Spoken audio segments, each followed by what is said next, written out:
অবিশ্বাস্য জয়। আবার দুইটা আউট দিল এলবিডব্লিউ, দুইটাই ছিল। দেখলাম নিউজে। অস্ট্রেলিয়ার মাটিতে প্রথমবারের মতো টেস্ট জয় তুলে নিয়ে নতুন ইতিহাস লিখেছে ও বাংলাদেশ ক্রিকেট দল।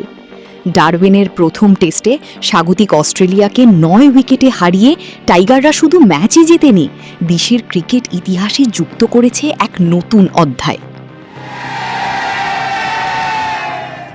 এই ঐতিহাসিক জয়ের পরপরই প্রধানমন্ত্রী তারেক রহমান ভিডিও কলে বাংলাদেশ দলের অধিনায়ক নাজমুল হোসেন শান্ত সহ খেলোয়াড়দের অভিনন্দন জানান। বিসিবি সভাপতি তামিম ইকবাল একে একে খেলোয়াড়দের প্রধানমন্ত্রীর সঙ্গে পরিচয় করিয়ে দেন এবং সবার সঙ্গে কথা বলার সুযোগ করে দেন।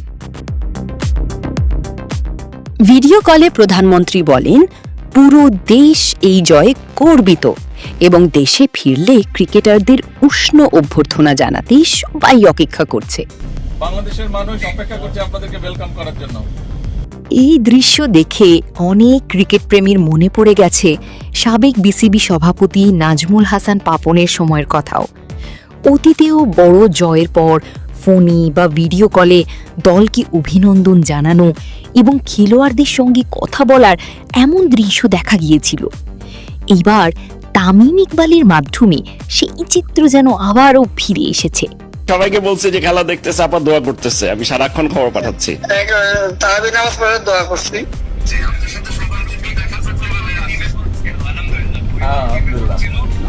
তবে জয়ের আনন্দের পাশাপাশি সামাজিক মাধ্যমে শুরু হয়েছে আরেকটি আলোচনা।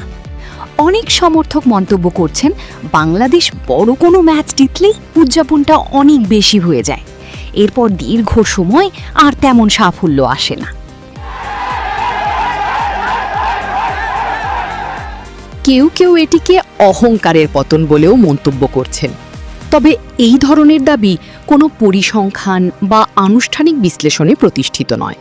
এগুলো মূলত সামাজিক মাধ্যমে সমর্থকদের ব্যক্তিগত মতামত ও বিশ্বাস। সামনে নতুন চ্যালেঞ্জ। ক্রিকেট বিশ্লেষকদের মতে অস্ট্রেলিয়ার মতো শক্তিশালী প্রতিপক্ষকে তাদের নিজেদের মাঠে হারানো বাংলাদেশের টেস্ট ইতিহাসের অন্যতম বড় অর্জন। এখন সবচেয়ে বড় চ্যালেঞ্জ হবে এই ধারাবাহিকতা ধরে রাখা এবং দ্বিতীয় টেস্টেও একই আত্মবিশ্বাস নিয়ে মাঠে নামা।